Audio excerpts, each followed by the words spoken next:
सरकार बनाने वाले भी हमें और गिराने वाले भी हमें। जब हमारे प्रतिभाओं को मार ही देंगे, तुम जनरल वाली प्रतिभाओं को, सवर्ण समाज की को, तो हम क्यों वोट देंगे? ऐसे विद्या के घर में सभी भाई एसटी वाले ओबीसी वाले सब खाना साथ में बैठ के खाते थे, और आज ये यूजीसी जैसा काला कानून आते ही सब अलग हो गए। वो उनसे अलग हमको होना पड़ा। हमारे घर वालों का फोन आता है, बेटा कॉलेज छोड़ के घर आ जा, दुकान खुला देंगे। ये जो यूजीसी जैसा काला कानून तेरे ऊपर थूकेगा, उससे बढ़िया तो 10 साल के लिए तुझे सजा होगी। और झूठी एफआईआर करने पे उनके खिलाफ कोई उसका प्रावधान नहीं है सजा का, क्योंकि कोई भी शेड्यूल कास्ट एसटी एसटी के बच्चे हम पे देश भावना में आके एक एफआईआर करवा देंगे तो हमारा तो करियर ही खराब हो जाएगा। सीधी सी बात ये है, जब झूठा कानून अपने ऊपर लगेगा तो क्या होगा? डर नहीं तो हम क्या कर सकते हैं? हमारे ऊपर एक काला कानून लग गया तो हमारे पास कोई समाधान ही नहीं है, हम क्या करें बताओ? तो हमको फांसी पे ही चढ़ा दो, ऐसा घटिया कानून लाने से तो अच्छा है। और हम अब रोड पर उतरेंगे, हमारे रोड का उतरने का टाइम आ गया है। संघर्ष हमारा जारी है। जय श्री राम, जय परशुराम, जय महाराणा प्रताप। आप देख पा रहे हो जिस हिसाब से ये पुलिस प्रशासन। हमारे साथ एक जेनजी भी मौजूद है, वो भी यूजीसी जो ये प्रदर्शन चल रहा है शहीदी स्मारक पर, इसके अंदर भाग लिया इन्होंने। आपका क्या कहना है, आप यहाँ पर क्यों पहुंचे? आप तो जेनजी, आपकी तो उम्र ही नहीं होती तो प्रदर्शन मैं जेनजी हूँ और मैं कॉलेज में पढ़ती हूँ, और सबसे ज्यादा नुकसान हम स्टूडेंट का ही है, बच्चों का ही है, हमारे सवर्ण समाज के बच्चों का। क्योंकि कोई भी शेड्यूल कास्ट एसटी एसटी के बच्चे हम पे देश भावना में आके एक एफआईआर करवा देंगे तो हमारा तो करियर ही खराब हो जाएगा।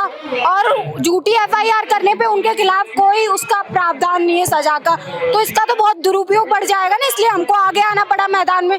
और जैन जी हम ही भारत का भविष्य है। और हमारे आपने दिग्विजय सिंह की बात करी थी, वो क्या है? दिग्विजय सिंह, ये यूजीसी की ड्राफ्ट समिति बनी ना नए कानूनों की, इसमें वो भी शामिल थे तो उन्होंने भी मंजूरी दी थी। आपने अजमल कसाब की बात करी भाषण में। मैंने अजमल कसाब की बात इसलिए करी क्योंकि दिग्विजय सिंह भी इस बिल को पास करवाने में उनका भी अहम योगदान था। तो ऐसे इंसान से हम क्या उम्मीद कर सकते हैं जिसने हिंदू आतंकवाद की थ्योरी गढ़ी हो। 26/11 में जब अजमल कसाब आया आतंकवादी हमला करने पाकिस्तान से, तो वो कलावा पहन के आया। तो ये दिग्विजय सिंह और कांग्रेस के लीडर है, इन्होंने बोला कि ये हिंदू आतंकवाद है, मुस्लिम नहीं है, क्योंकि सारे आतंकवादी वैसे ज्यादातर मुस्लिम ही होते हैं, हिंदू तो कभी हुआ ही नहीं। तो ये बोले कि ये हिंदू है, इसने कलावा पहन रखा। लेकिन बाद में पूरी जांच हुई। हम तुकाराम असोम्बले का धन्यवाद करती हूँ कि उन्होंने उसको जिंदा पकड़ा था उस टाइम पे, फिर कोर्ट में उसकी इंक्वायरी हुई तो वो मुस्लिम निकला।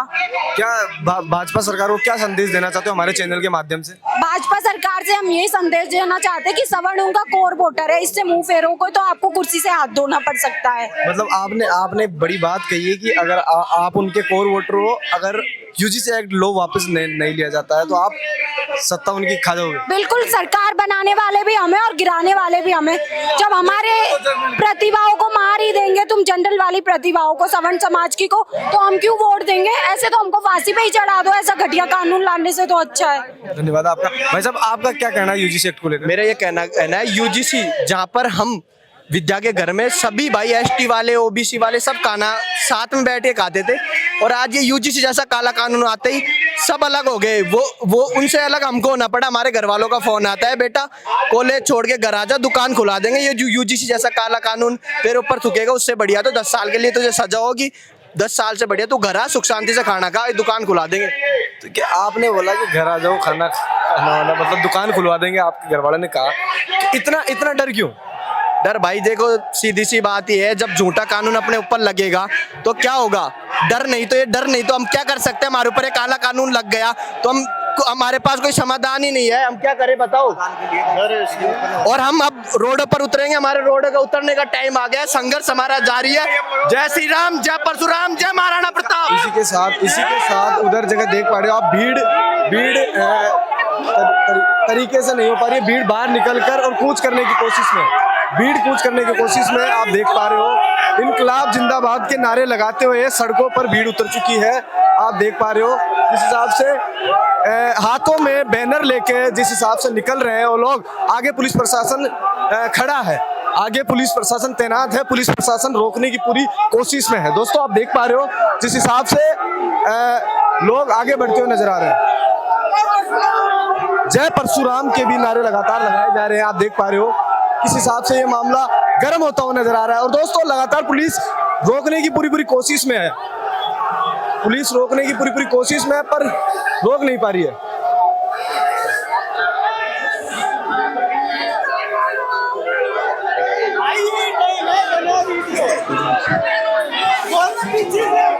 देख पा रहे हो जिस हिसाब से यहाँ पर पुलिस प्रशासन का जो महकमा है वो लगातार तैनात है।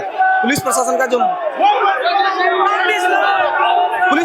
महकमा है यहाँ पर लगातार तय है और पूरी झड़प हो रही है। एक थ्री स्टार उनके साथ गलत व्यवहार, इनकी तरफ से जो धक्का मुक्की के अंदर पुलिस प्रशासन को भी चोटिल होना पड़ सकता है कहीं ना कहीं। आप देख सकते हो जिस हिसाब से यहाँ पर पूरा पुलिस महकमा जो जाप्ता है वो उनको रोकने की पूरी कोशिश में है। लगे आधे पे डीजीपी मौजूद है और शायद और लाठियां हाथ में आ चुकी है, पुलिस प्रशासन के हाथ में लाठी आ चुकी है। अब क्या होगा देखने वाली बात तो ये रहती है दोस्तों। लगातार पुलिस महकमा इनको पीछे करने की कोशिश में है और कहीं ना कहीं और बैरिकेड से 10 से 12 मीटर इनको पीछे कर दिया गया है।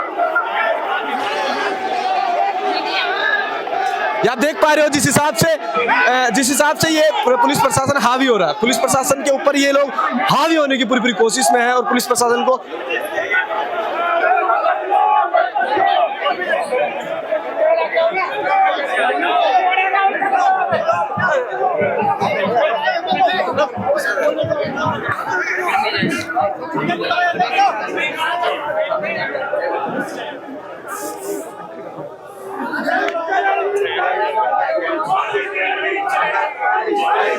इसी के साथ मोदी तेरी तानाशाही नहीं चलेगी इसके भी नारे लगातार लगाए जा रहे हैं। और आपने सुना होगा अभी महिपाल सिंह मकराने